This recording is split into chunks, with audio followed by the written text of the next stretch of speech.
સુરતના લસકાણામાં વ્યાજખોરના ત્રાસથી યુવકના આપઘાતના કેસમાં આરોપી વ્યાજખોરના ગેરકાયદે દબાણ પર દાદાનું બુલડોઝર ચાલ્યું છે, જ્યાં પોલીસ બંદોબસ્ત સાથે આરોપીની ગેરકાયદે દુકાનો તોડી પાડવામાં આવી છે।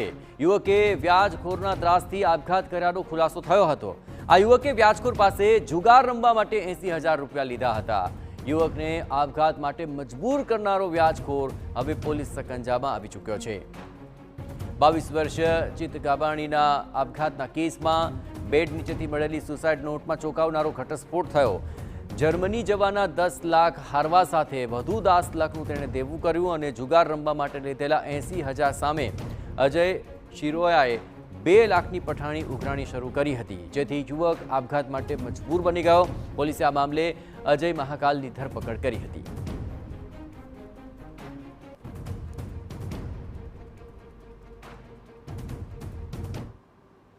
સુરત શહેરમાં વધુ એકવાર તંત્ર દ્વારા જે અસામાજિક તત્વો છે તેઓ વિરુદ્ધ તવાઈ બોલાવવામાં આવી છે। અસામાજિક તત્વોએ જે પણ ગેરકાયદેસર રીતે દબાણો ઊભા કર્યા હોય ત્યાં હાલ ફરી એકવાર દાદાનું બુલડોઝર પહોંચી ગયું છે। હાલ આપણે છે સુરત શહેરના સરથાણા વિસ્તારમાં જે અજય શિરોયા નામનો અસામાજિક તત્વ છે તેણે મનપાની વગર પરમિશને અહીંયા ગેરકાયદેસર બાંધકામો ઊભા કરી દીધા હતા, જે તંત્રના ધ્યાને આવતા તંત્ર દ્વારા તેને નોટિસ પણ ફટકારવામાં આવી હતી। જોકે એ નોટિસની તેણે અવગણના કરતા આખરે તંત્ર હરકતમાં આવ્યું હતું અને આજરોજ જે સ્થાનિક પોલીસ છે તે પોલીસને સાથે રાખીને હાલ જે સુરત મહાનગરપાલિકાની ટીમ છે તે હાલ જે પણ ગેરકાયદેસર બાંધકામો છે તે દૂર કરવાની કામગીરી કરી રહી છે। સીધા દ્રશ્યો આપ જોઈ શકો છો કે ચુસ્ત પોલીસ બંદોબસ્ત સાથે હાલ જે ગેરકાયદેસર બાંધકામો છે તે દૂર કરવામાં આવી રહ્યા છે। આ જે અજય શિરોયા છે તે ગુનાહિત ઇતિહાસ પણ ધરાવે છે। થોડા દિવસ પહેલા એક 22 વર્ષીય ચિત્ત ગાબાણી નામના યુવકે આપઘાત કર્યો હતો અને આપઘાતમાં અજય શિરોયાનું નામ ખુલ્યું હતું। તેણે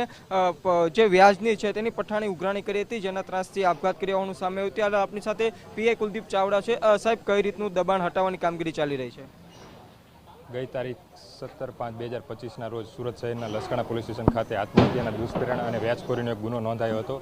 જે ગુનાની તપાસ દરમિયાન આરોપી અજય રમેશભાઈ શિરોયા હતો એની લસકાણા પોલીસ સ્ટેશન દ્વારા ધરપકડ કરવામાં આવી હતી અને તપાસ દરમિયાન જાણવા મળ્યું હતું કે આરોપીનો જે ગેરકાયદેસર બાંધકામ છે હવેલી પાનનો ગલ્લો છે સુરતના સરથાણા વિસ્તારના વીટીનગર સર્કલ પાસે છે અને ત્યાં પાછળ ઘોડાનો તબેલો બનાવ્યો છે। જે અનુસંધાને એસએમસી સાથે જરૂરી સંકલન કરીને આ ગેરકાયદેસર તોડવા માટે પૂરતા બંદોબસ્ત સાથે આજરોજ કામગીરી શરૂ કરવામાં આવી છે।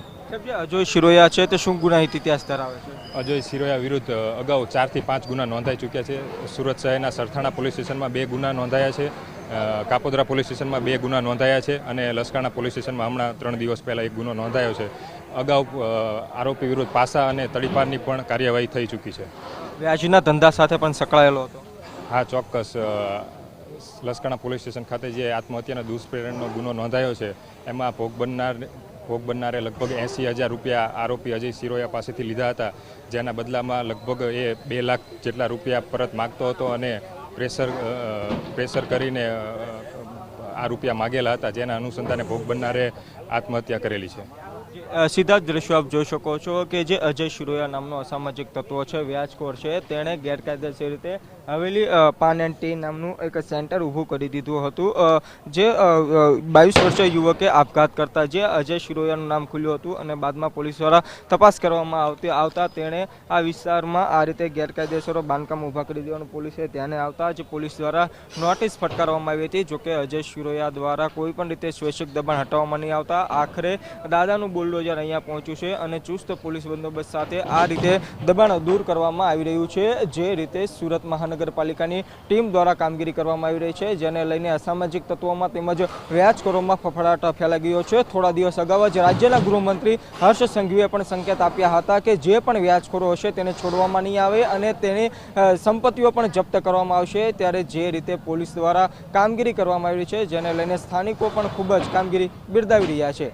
કેમેરામેન સંજય સાથે મેહુલ ભોકળવા, TV9 સુરત।